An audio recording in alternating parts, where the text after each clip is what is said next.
Les plus belles voix de la scène locale ont répondu présent à la 5e édition du festival Pointe-Noire en scène du 13 au 16 juin dans la deuxième ville de la République du Congo.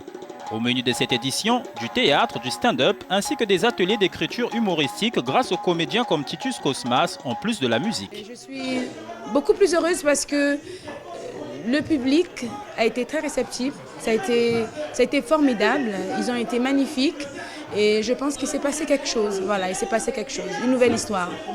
Et je voudrais que ce genre d'événement se fasse parce que vous savez, la culture, c'est quelque chose de grand, la culture, c'est la puissance de l'être.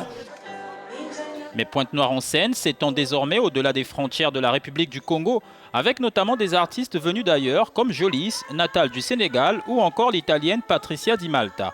Une occasion pour Lionel Combo de Bayonne, directeur du festival, de lancer un appel en faveur des artistes ponténégrins afin qu'eux aussi soient entendus hors les murs des salles de spectacle congolaises.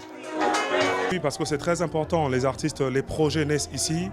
Après, il y a d'autres artistes qui arrivent, qui ont la possibilité de tourner ici à Pointe-Noire. C'est bien que Pointe-Noire vibre avec les musiques d'autres artistes qui viennent d'ailleurs. Mais ce serait plus intéressant aussi que les artistes de Pointe-Noire aient la possibilité d'aller avec les projets qui sont créés ici sur la scène internationale. On a toujours cette problématique des visas qu'on refuse. Une vision que partagent beaucoup d'autres opérateurs culturels. C'est une très belle ambition déjà. Et ce serait un magnifique rêve qui se réalisera si on arrive à le faire.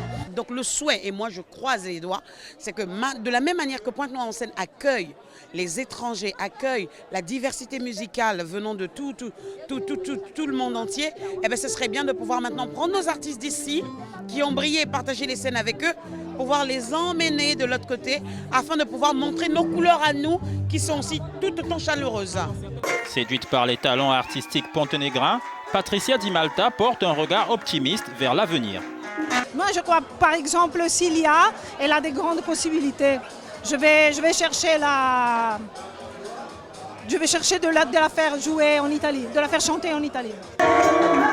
Le gouvernement congolais mise sur la diversification du tissu économique. Le secteur culturel pourrait être un incubateur capable de contribuer au développement économique du pays.